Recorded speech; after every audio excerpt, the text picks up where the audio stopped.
Today we are diving into the heart of modern naval warfare to separate fact from fiction regarding the alleged death of the aircraft carrier. We're exploring the Survivability Onion, a deep look at how US supercarriers face down hypersonic threats and why the dreaded A2D2 kill chain might be more fragile than you've been told. The headlines are often terrifying, claiming that just 15 hypersonic missiles could wipe out the entire US carrier fleet in mere minutes. But this narrative relies on paper mathematics that ignores the reality of hitting a 100,000-ton maneuvering fortress. To understand the truth, we must dissect the four-layered operational doctrine known as the Survivability Onion: evasion, deception, interception, and battle damage resistance. The primary challenge comes from China's anti-access barrier denial strategy, which aims to turn the Pacific into a transparent kill box. Their goal isn't just destruction, but strategic deterrence, using a massive web of long-range weapons to push US forces so far back they can no longer intervene in a conflict. To do this, they've built a specialized arsenal, starting with the DF-21D, the original carrier killer that threatens the first island chain. This is backed by the DF-26B, known as the Guam Killer, and the DF-17, a hypersonic glide vehicle designed to skip through the atmosphere and bypass traditional ballistic interceptors at speeds exceeding Mach 5. However, a missile is only as good as its eyes, and as the saying goes, it's not the arrow, it's the entire system. A hypersonic missile is essentially blind without constant, precise telemetry. For a strike to succeed, an adversary must maintain a flawless, uninterrupted sequence of space-based, land-based, and aerial sensors. If the US Navy breaks just one link in that chain, the entire strike fails. This brings us back to the Survivability Onion, a defense in-depth matrix that critics often overlook. It is mathematically improbable to penetrate every layer, from the vastness of the ocean that prevents detection, to electronic warfare that prevents targeting, kinetic shields that prevent hits, and unmatched armor that prevents sinking. The first layers are evasion and deception. The ocean is unimaginably vast, and a carrier is a moving city traveling at over 30 knots. In just 90 minutes, it can maneuver anywhere within a 6,000 square mile circle, forcing attackers to maintain a real-time track that is nearly impossible to hold.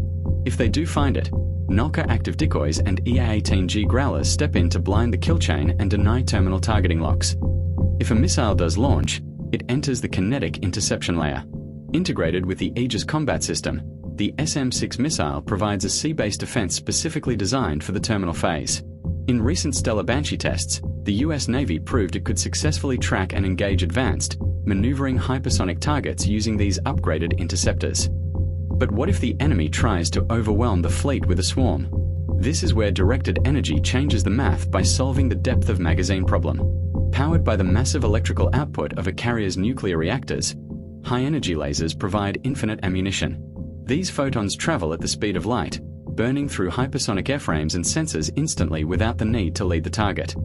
If against all odds, a weapon actually strikes, it hits the most heavily armored sovereign territory on Earth. The Supercarrier is built with armored flight decks and thousands of watertight compartments to prevent catastrophic flooding.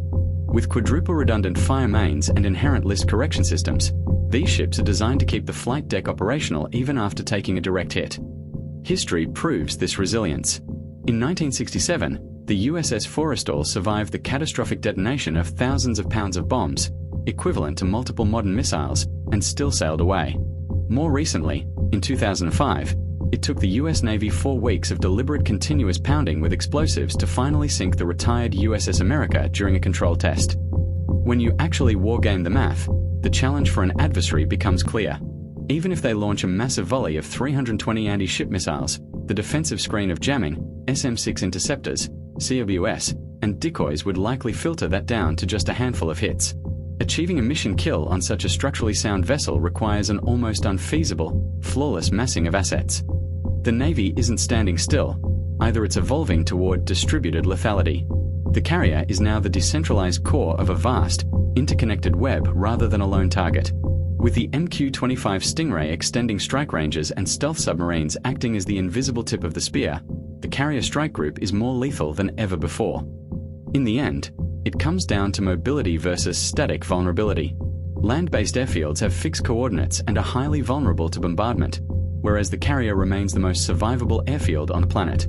Ironically, Beijing's rapid construction of its own carrier fleet, like the Type 003 Fujian, proves they recognize this platform's enduring supremacy. The era of the undisputed carrier is evolving, but it is far from over.